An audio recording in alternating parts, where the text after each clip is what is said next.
একাকিত্ব বড়ই ভয়ঙ্কর জিনিস, যা মানুষকে তিলে তিলে শেষ করে দেয়। এই মেয়েটির নাম পুষ্পিতা। এ সমাজের চোখে খুবই ভদ্রস্থ একটা মেয়ে, কিন্তু সে রাত হলেই .com সাইটে লাইভ ভিডিও করে এবং মানুষের নোংরা কমেন্ট পড়ে সে খুব মজা নেয়। কিন্তু একদিন ভুলবশত ক্যামেরার সামনে তার ফেস রিভিল হয়ে যায়। সে সঙ্গে সঙ্গে ভিডিও ডিলিট করে, কিন্তু তার মধ্যেই কেউ একজন সেই ভিডিওটা সেভ করে ফেলে এবং সেই ভিডিও দিয়ে পুষ্পিতার সঙ্গে সেই আগন্তুক যা করে তা পুষ্পিতা কখনো স্বপ্নেও ভাবেনি যে তার জীবন এইভাবে শেষ হয়ে যাবে। তো চলো গল্পে যাওয়া যাক। গল্পের শুরুতেই দিলখুশ নামে একটা অ্যাপ দেখতে পাই। সেখানে বলা হচ্ছে ভালোবাসার কোনো গাণিতিক রূপ হয় না, তাই আমার কাজই হচ্ছে ভালোবাসার মানুষগুলোকে মিলিয়ে দেওয়া, আর সেটা আমি দীর্ঘদিন ধরে খুব ভালো মতোই করে আসছি। তাই তো আমি এখন পুরো ট্রেন্ডিংয়ে চলছি। তো এইবারে দিলখুশ অ্যাপ এই গল্পের চরিত্রগুলোকে পরিচয় করিয়ে দেয়। এই মেয়েটির নাম তৃষা। এ সবসময় সোশ্যাল মিডিয়া নিয়েই ব্যস্ত। তার কত ফলোয়ার্স হয়েছে, পোস্টে কত লাইক কমেন্ট হয়েছে, এইসব নিয়েই ব্যস্ত। তৃষার মা একজন অভিনেত্রী, ওই জন্য সে তৃষাকে সময়ই দিতে পারে না। তৃষা সোশ্যাল লাইফে খুবই হ্যাপি, কিন্তু বাস্তবে সে খুবই দুঃখী। তার প্রথম প্রেমের ব্যর্থতা আর তার মায়ের সঙ্গে তার দূরত্ব তাকে খুবই একা করে দিয়েছে। তো এরপরে আমরা আর এক ব্যক্তিকে দেখতে পাই, এর নাম বোধিসত্ত্ব। বোধিসত্ত্ব গিনিপিগ নিয়ে গবেষণা করে। তার 5 বছরের প্রেমের সম্পর্ক ভেঙে গিয়েছে। এও চায় তার পাশে একজন কেউ থাকুক, কারণ সে এখন খুব একাকিত্বই ভোগে। তো এরপরে আর একজনকে দেখতে পাই, এর নাম ঋষি। সে সাইবার ক্যাফ ও সিকিউরিটি গার্ডের কাজ করে। ঋষি খুব ট্যালেন্টেড এবং ভালো একটা ছেলে, কিন্তু তার জীবনে দুঃখের শেষ নেই। ওই ভালোদের কপালেই মন্দ জোটে। আসলে ঋষির বউ পালিয়ে গেছে। তো গেছে ভালো, এখন সে আবার ডিভোর্সের জন্য মোটা অঙ্কের টাকা দাবি করছে। তো এরপরে সান্যাল পরিবারের মেয়ে পুষ্পিতাকে দেখানো হয়। পুষ্পিতার বাবার সোনার বিজনেস আছে বড়। পুষ্পিতাও সবার সামনে হাসি খুশি থাকলেও ভিতরে ভিতরে সেও খুব একা। তার মা নেই, তার বাবা কাজের জন্য তাকে সময়ই দিতে পারে না। তাই সে একাকিত্ব কাটানোর জন্য .com সাইটে নিজের লাইভ ভিডিও করে এবং নোংরা কমেন্টগুলোকে সে তার হাসির খোরাক হিসাবে বেছে নিয়েছে। তো এরপরে আর এক ব্যক্তিকে দেখতে পাই, এর নাম শক্তি। এ স্টেজে কঠোর ভিলেন হলেও স্টেজের পিছনে সে একজন একা। সে আজও তার প্রথম ভালোবাসাকে আগলে ধরে বসে আছে। তো এরপরে আরেকটি মহিলাকে দেখতে পাই, এর নাম ডলি। সে পুতুলের রান্নাঘর নামে একটা কিচেন চালায়। এখান থেকে খাবার ডেলিভারি হয়। তার হাতের রান্না খুবই ফেমাস। ডলি খুব খুশ মেজাজের মানুষ। সে খুবই রসিকতা করে, মানুষকে হাসায়। তবে ডলিও ভিতর থেকে খুব একা। তার স্বামী তাকে ছেড়ে চলে গেছে। তারপর থেকে তার মেয়ে পুতুলকে সে অনেক কষ্ট করে মানুষ করেছে। তো এরপরে আর এক ব্যক্তিকে দেখতে পাই, এর নাম রতন। তিনি ডেথ সার্টিফিকেটে সই করেন। আসলে তিনি কানে কম শোনেন, এই জন্য তার এখনো বিয়েই হয়নি। তো এরপরে আর এক মহিলাকে দেখতে পাই, এর নাম কমলিকা। তার স্বামী মারা যাবার পরেই তার ছেলেরা তাকে ছেড়ে বিদেশে গিয়ে সেটেলড হয়ে গেছে এবং তারা এতটাই ব্যস্ত যে তাদের মায়ের সঙ্গে দুদণ্ড কথা বলারও সময় নেই। তাই কমলিকাও খুব একা, তার কথা বলারও কোনো মানুষ নেই। তো এরা সবাই দিলখুশ অ্যাপে অ্যাকাউন্ট খুলেছে এবং দিলখুশ অ্যাপ এদের সবাইকে মিলিয়ে দেয়। তো দেখা যায় তৃষার সঙ্গে বোধিসত্ত্বর মিল হয়েছে, ঋষির সাথে পুষ্পিতার মিল হয়েছে, শক্তির সাথে ডলির, আর রতনের সঙ্গে কমলিকার ম্যাচ হয়ে যায়। তো এরা এরপরে একে অপরের সঙ্গে কথা বলতে শুরু করে। তো তৃষা বোধিসত্ত্বকে ভিডিও কল করে। তৃষার এর আগে অনেক রিলেশন হয়ে গেছে, এটা স্বাভাবিক।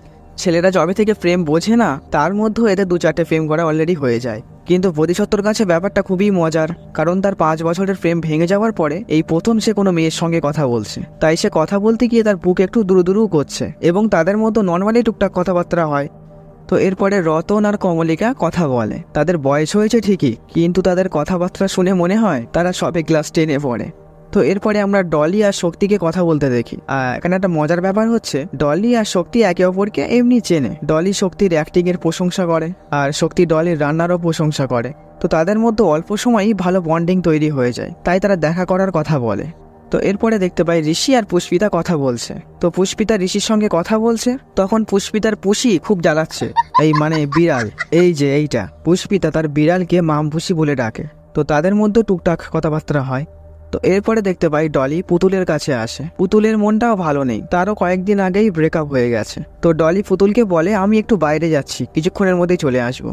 তো এরপরে আমরা দেখতে পাই তৃষা আর বোধিসত্ত্ব দেখা করতে এসছে। বোধিসত্ত্ব একেবারে সাদা মাটা ভদ্র সেজে চলে এসছে, মানে সে এরকমই, অত স্টাইল দেয় না। তৃষা বলে, কি ব্যাপার, এইভাবে কেউ আসে? বোধি বলে, আমি এসব বিষয়ে অত পটু নই, যেমন ছিল চলে এসছি। তৃষা বলে, তুমি তো আগে প্রেম করতে, আচ্ছা তোমার প্রেমের গল্পটা বলো তো। বোধিসত্ত্ব বলে, থাক, ও বিষয়ে আমি আর কথা বলতে চাই না।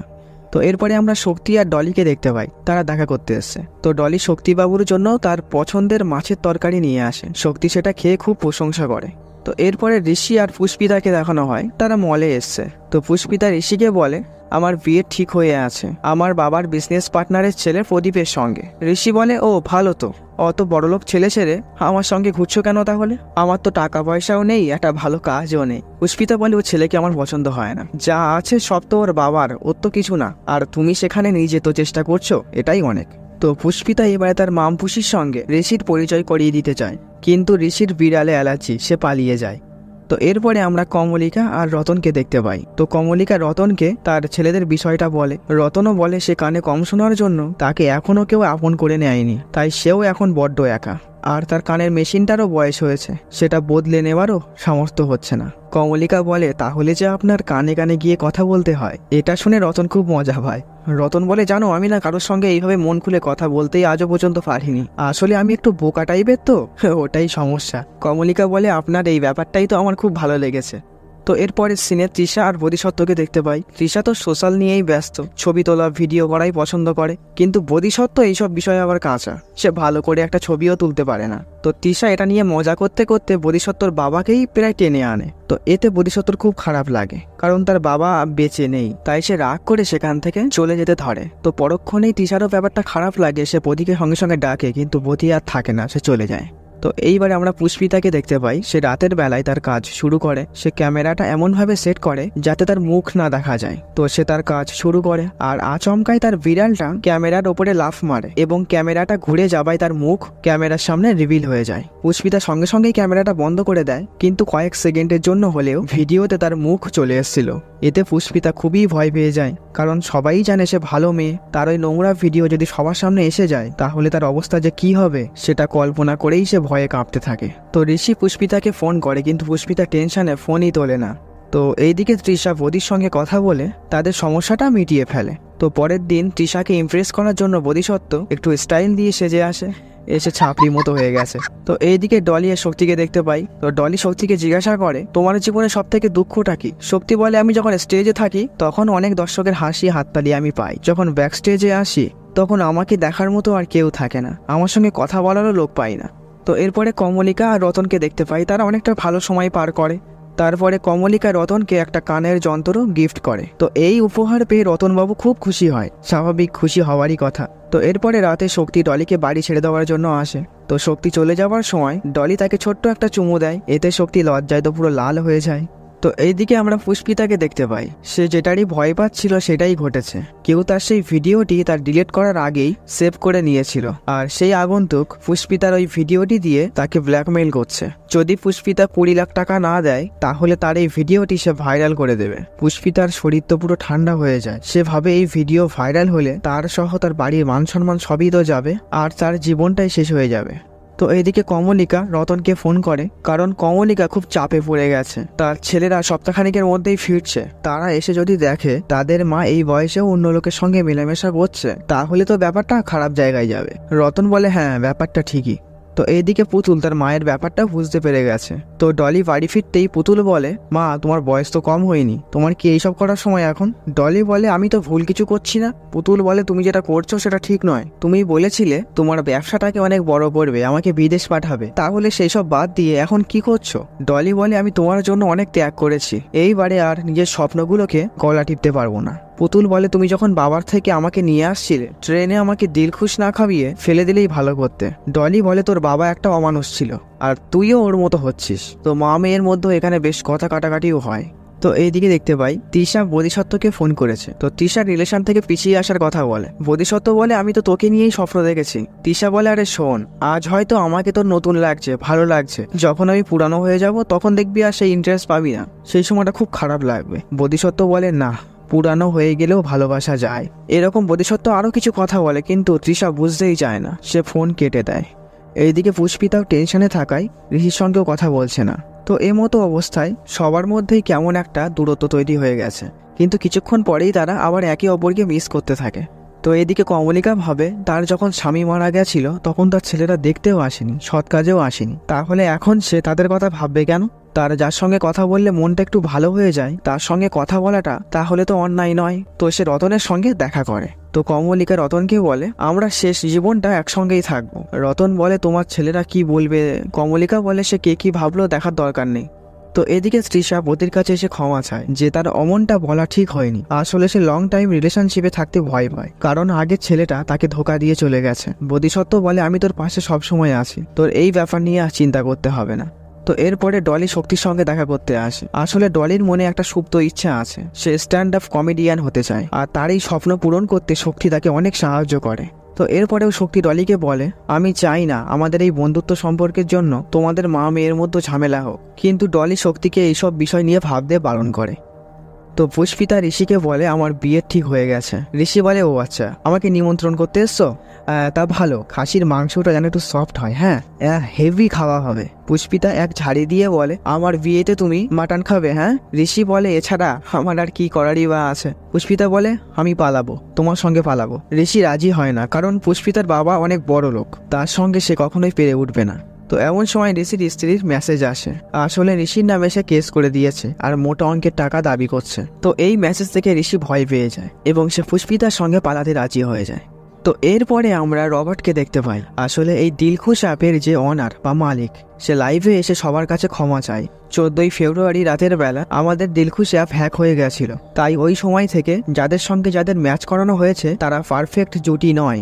এটা দেখে সবাই তো অবাক হয়ে যায়, কিন্তু পুতুল খুব খুশি হয়। তো কেন খুশি হয় তার জন্য আমাদের 1 বছর আগে ফ্ল্যাশব্যাক দেখতে হবে। তো একটা বড় শোতে রবার্ট আর পুতুল একটা অ্যাপের আইডিয়া দিতে আসে। আসলে এই অ্যাপ তৈরির পুরো ব্যাপারটাই পুতুলের মাথায় এসেছিল, কিন্তু পুতুল এই অ্যাপের ব্যাপারে জর্জের সামনে ঠিক ভালো করে গুছিয়ে বলতে পারে না, এই জন্য তখন তাকে ক্যান্সেল করে দেওয়া হয়। কিন্তু পরবর্তীতে রবার্ট ওই পুতুলের আইডিয়া নিয়েই অ্যাপটা তৈরি করে এবং সেটা মার্কেটে ছেড়ে নিজের নাম কামিয়ে ফেলে। এই অ্যাপের আইডিয়া যে পুতুলের, সেটা রবার্ট নিজের নাম করেই চালিয়ে দেয়, পুতুলের কোনো নাম সম্মান কিছুই দেয় না। এইটা নিয়ে পুতুল খুব রেগে গেছিল। তো আমরা দেখতে পাই বোধিসত্ত্বর সঙ্গে পুতুলেরই সম্পর্ক ছিল, কিন্তু ওই অ্যাপের ঘটনার ফলে পুতুল খুব রেগেছিল এবং রাগের মাথায় সে বোধিসত্ত্বর সঙ্গে ব্রেকআপ করে নেয়। বোধিসত্ত্ব তাকে অনেক বোঝায়, কিন্তু পুতুল শোনে না, সে চলে যায়। তো এরপরে দেখতে পাই পুতুল ঋষির সাইবার ক্যাফে গিয়ে দিলখুশ অ্যাপ হ্যাক করে নেয় এবং অ্যাপের অ্যালগোরিদম উল্টোপাল্টা করে দেয়, আর তার ফলে অ্যাপ পারফেক্ট ম্যাচের জায়গায় ভুলভাল মানুষের সঙ্গে ম্যাচ করিয়ে দেয়, আর তার ফলে এদের সঙ্গে এদের পরিচয় ঘটে গেছে, যাতে সবাই ভাবে দিলখুশ অ্যাপ একটা স্ক্যাম এবং রবার্ট রয়ের বদনাম হয়ে যায়। কিন্তু পারফেক্ট ম্যাচ হওয়া না সত্ত্বেও এদের মধ্যে ভালোই মিল তো হয়ে যায়। তো রাত্রেবেলা পুষ্পিতা ঋষির সঙ্গে পালিয়ে যায়, আর এই খবরটা পুষ্পিতার বাবাও পেয়ে যায়। যথারীতি সে পুলিশকে জানিয়ে দেয়। আর এদিকে তৃষা বোধিসত্ত্বকে বিয়ে করতে বলে। বোধিসত্ত্ব বলে এক্ষুনি বিয়ে, কিন্তু তৃষা কোনো কথাই শোনে না, সে বাড়িতেও জানিয়ে দেয়। আর এদিকে শক্তি ডলির রান্নাঘরেও আসে এবং তারা বেশ খোঁজ গপ্পই করে। একসময় শক্তি ডলিকে একটা চুমু দিয়ে দেয় আর বলে আগের দিনেরটা ফেরত দিলাম। তো এইদিকে রতনকে দেখতে পাই। তার ডাক্তার তাকে বলছে তার লিভারের অবস্থা খুবই খারাপ, তার এখন নিঃশ্বাসের বিশ্বাস নেই। রতন বাবু হাসতে থাকে। ডাক্তার বলে কি হলো? ভাবছি আমার ডেথ সার্টিফিকেটে কে সাইন করবে। ডক্টর বলে আপনার কোনো কাছের মানুষ থাকলে তাকে বলে রাখুন। রতন বাবু একটা দীর্ঘশ্বাস ফেলে বলে হ্যাঁ, কাছের মানুষ তো কেউ নেই, কিন্তু এখন একজন আছে। তো এইদিকে ঋষি আর পুষ্পিতাকে দেখতে পাই, তারা পালিয়ে অনেক অনেক জায়গায় ঘুরে ঘুরে বেড়ায়, মানে পৃথিবী ঘুরে বেড়াচ্ছে। তো রাত্রেবেলা শক্তি ডলির কাছে আসে এবং তারা খোশ মেজাজে আড্ডাই দিচ্ছিল, কিন্তু সেই সময় সেখানে পুতুল চলে আসে। আর শক্তি আর তার মাকে একসঙ্গে থাকতে দেখে পুতুল অনেক বাজে বাজে মন্তব্য করতে থাকে তার মায়ের নামে। শক্তিও পুতুলকে বোঝানোর চেষ্টা করে, কিন্তু পুতুল শক্তিকে এমন এমন বাজে কথা বলে, শক্তিও সেখান থেকে চলে যায়। সে খুব কষ্টই পায়। তো শক্তি বাইরে এসে বসে থাকে। তো কিছু মুহূর্ত পরে সেখানে ডলি আসে। শক্তি বলে আমি আবারও হেরে গেলাম, আগে একজনকে ভালোবাসতাম, সেও আমাকে ছেড়ে চলে গেছে। ভালোবাসা বন্ধু, এসব আমার জন্য না। ডলি তাকে অনেক বোঝানোর চেষ্টা করে। পুতুল আড়ালে দাঁড়িয়ে সব শুনছিল। তো এইদিকে কমলিকাকে দেখতে পাই, তার ছেলে তার কাছে ফোন করেছে। তো সে জানতে পেরে গেছে তার মা অন্য একজনের সঙ্গে মিশছে এখন। তো সে তার মাকে বলে কোথায় আছো তুমি এখন? কমলিকা বলে বাড়িতেই আছি। বলে কই দেখাও তো। কমলিকা বলে হ্যাঁ, সব জানতেই তো পেরে গেছিস, আমি আর কি বলবো। রবার্ট বলে তুমি বাড়ি ফিরে যাও। কমলিকা বলে না, আমি ওর সঙ্গে থাকলে হাসি খুশি থাকি, ভালো থাকি, ওর সঙ্গেই আমি থাকবো। তো এই নিয়ে মা ছেলের মধ্যে কথা কাটাকাটি হচ্ছে, আর এই ব্যাপারটা রতনবাবু পাশ থেকে শুনে ফেলে। তো এদিকে ঋষি আর পুষ্পিতা এখনো পালিয়ে বেড়াচ্ছে। তো একদিন পুষ্পিতা ঋষিকে বলে আমি তোমাকে একটা মিথ্যে বলেছি, আসলে আমার বিয়ে ঠিক হয়নি। আমি একটা সাইটে ওই শো করতাম, বুঝতেই পারছো, আমি ফেস হাইড করেই করতাম, কিন্তু একদিন আমার বিড়ালটা ক্যামেরার ওপরে এসে পড়ে এবং আমার ফেস রিভিল হয়ে যায়। আর সেই ভিডিওটা নিয়ে একটা লোক আমাকে ব্ল্যাকমেল করছে। সে আমার কাছে 20 লাখ টাকা চাইছে, আর না দিলে আমার ভিডিও ভাইরাল করে দেবে। এইটা শুনে ঋষি খুব রেগে যায় এবং পুষ্পিতাকে উল্টো পাল্টা বলতে থাকে। পুষ্পিতা বলে আমি একাকিত্বর জন্য ওইসব করেছি। ঋষি বলে বড় লোকদের কিসের একাকিত্ব আবার? এসি রুমে ঘুমাও, ভালো খাও দাও, পার্টি করে বেড়াও, যেটা চাও সেটা পাও। পুষ্পিতা বলে, নিজের চোখের সামনে কখনো নিজের মাকে আত্মহত্যা করতে দেখেছো? আমার বাবা তার বিজনেস বড় করার জন্য আমার মাকে তার বিজনেস পার্টনারের সঙ্গে শোবার জন্য পাঠাতো। এইসব সহ্য করতে না পেরে আমার মা একদিন শেষ হয়ে যায়। আমার মাকে যদি পতিতার মতো ব্যবহার করা হয় তাহলে আমি কি এমন ভুল কাজ করে ফেলেছি? ঋষি পুষ্পিতার দিকটা বোঝে এবং সে তাকে জড়িয়ে ধরে তাকে ঠান্ডা করার চেষ্টা করে। এইদিকে কমলিকা রতনের সামনে তার ছেলের সঙ্গে কথা বলছে এমন একটা ভাব করে যে তার ছেলের সঙ্গে সম্পর্ক ভালো এমন একটা দেখাতে চাইছে, কিন্তু রতন তো আগের দিন সব শুনে ফেলেছিল। রতন সব জেনেও কমলিকার সামনে না বোঝার অভিনয় করে যাচ্ছে। তো এইদিকে ঋষি আর পুষ্পিতা মিলে প্ল্যান করে যে পুষ্পিতা কিডন্যাপ হয়েছে এমন একটা অভিনয় করবে এবং তার বাবার কাছে ফোন করে 20 লাখ টাকা চাইবে। তখন ঋষি পুষ্পিতাকে বলে 20 লাখ না 40 লাখ চাইবো। পুষ্পিতা বলে কেন? ঋষি বলে আমার ডিভোর্সের জন্য 20 লাখ লাগবে। তো ঋষি আগে বলেনি পুষ্পিতাকে যে তার বিয়ে হয়ে গেছিল। তো এটা জানতে পেয়ে পুষ্পিতা খুব রেগে যায়। তো ঋষি ও পুষ্পিতাকে ব্যাপারটা খুলে বলে যে তার স্ত্রী পালিয়ে গেছে, সে কি করবে তা, আর এখন কেস করে আমার কাছে টাকা চাইছে। তো পুষ্পিতা ঋষির দিকটাও বোঝে এবং সে আর কিছু বলে না। তো এইদিকে দেখতে পাই পুতুল বোধিসত্ত্বর সঙ্গে দেখা করতে এসছে এবং তাকে রিলেশনে আবারও আসতে বলে, কিন্তু বোধিসত্ত্ব আসতে চায় না কারণ সে তৃষাকে এখন খুব ভালোবেসে ফেলেছে। পুতুল বোধিসত্ত্বকে অনেক বলে কারণ পুতুল এখন একা হয়ে পড়েছে, কিন্তু বোধিসত্ত্ব বলে এখন আর এটা পসিবল নয়। তো বোধিসত্ত্বও চলে যাওয়ায় পুতুল অনেক কষ্ট পায়। তো পুতুল এইবারে গলা অবধি খেয়ে বাড়ি ফেরে এবং সে মাতাল অবস্থাতেই তার মাকে উল্টো পাল্টা অনেক কথা বলে। তো ডলি রেগে গিয়ে বলে তুই বাড়ি থেকে এক্ষুনি বেরো। তো এতে পুতুলও অনেক রেগে যায় এবং সে খাবারের থালা দিয়েই তার মায়ের মাথায় মারে। তো সে মাকে আচমকা মারার পরেই সে অনুভব করে সে ভুল কাজ করে ফেলেছে। সে সঙ্গে সঙ্গে তার মায়ের কাছে ক্ষমা চায়, কিন্তু ডলি খুব কষ্ট পেয়েছে। তো তৃষা আর বোধিসত্ত্ব যখন ঘুরতে বেরোয় তখন পুতুল তাকে অনেক মেসেজ করে, কিন্তু বোধিসত্ত্ব পুতুলকে মেসেজ করতে বারণ করে দেয়। পুতুল এইবারে সম্পূর্ণই একা হয়ে পড়েছে। তো এইদিকে রতনের অবস্থা খুবই খারাপ হয়ে পড়েছে, তার রক্ত বমি পর্যন্ত হয়, কিন্তু এই কথা সে কমলিকাকে বলে না। এইদিকে ডলি শক্তিবাবুর কাছে এসে কাঁদতে থাকে আর বলে সে স্ট্যান্ড আপ কমেডিয়ান হতেই চায়, সে আর কারুর মায়ায় থাকতে চায় না। তো এইদিকে ঋষি আর পুষ্পিতাকে দেখতে পাই পুষ্পিতা কিডন্যাপ হয়েছে এমন একটা নাটক করে ভিডিও বানায় এবং সেই ভিডিও তার বাবার কাছে পাঠিয়ে 50 লাখ টাকা চায়। তো পুতুল তার ভুল বুঝতে পেরেছে, সে শক্তিবাবুর কাছে এসে ক্ষমা চায়। তো এইদিকে রতন কমলিকাকে বলে দেয় যে তার লিভার খারাপ হয়ে গেছে, সে আর বেশি দিন বাঁচবে না। তো কমলিকা খুব কষ্ট পায়। রতন বলে কষ্ট পেও না, এই বয়সে এসে তোমার মতো একজনকে যে পেয়েছি এতেই আমি খুশি। এইদিকে পুষ্পিতার পাঠানো ভিডিওটা তার বাবা পেয়ে যায় এবং সে সঙ্গে সঙ্গে পুলিশকে এ বিষয়ে জানায়। আমার টাকা আর মেয়ে দুটোই যেন একসঙ্গে বাড়ি ফিরে আসে। তো এইদিকে পুতুল তার মায়ের কাছে এসে ক্ষমা চায়। তো ডলিও পুতুলকে ক্ষমা করে দেয়। তোর আসল সম্মান তোকে আমি ফিরিয়ে দেব। পুতুল বলে থাক, আমি বদলা নিয়ে নিয়েছি, মানে তারা ওই অ্যাপের কথা বলছে। ডলি বলে আমি মা হয়ে আমারও তো কিছু কর্তব্য আছে। তো এদিকে তৃষা আর বোধিসত্ত্বর বিয়ে ফাইনাল হয়ে যায়। তো তৃষা খেয়াল করে বোধিসত্ত্ব একটু অন্যমনস্ক, সে প্রায় সময় মোবাইলে কারোর সঙ্গে চ্যাটিং করছে।